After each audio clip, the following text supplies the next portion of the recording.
අද වීඩියෝ එකෙන් ගේන්නේ චතුරංග කොඩි තුවක්කු රඟපෑ ටෙලිනාට්‍ය ගැන. 2019 වර්ෂයේදී හදවතේ කතාව ටෙලිනාට්‍ය හරහා තිරයට පැමිණි චතුරංග නිමේෂ් නම් චරිතය හරහා අතිශය ජනප්‍රියත්වයට පත්වනවා. ඉන් අනතුරුවයි ඔහු 2022 වර්ෂයේදී ලංවීහි විසල් නම් චරිතය හරහා නැවතත් ටෙලිතිරයට පැමිණෙන්නේ.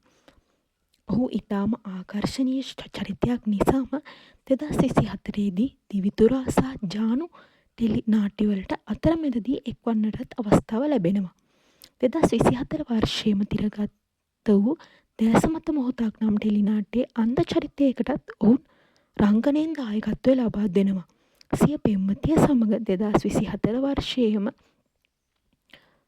ජුරාලියා සියු වැනි ටෙලි නාට්‍යවල රංගනයෙන් දායක වන ඔහු 2025 වර්ෂයේදී ජහුටා LBW වැනි ටෙලි නාට්‍යවලටත් රංගන දායකත්වය ලබා දෙනවා.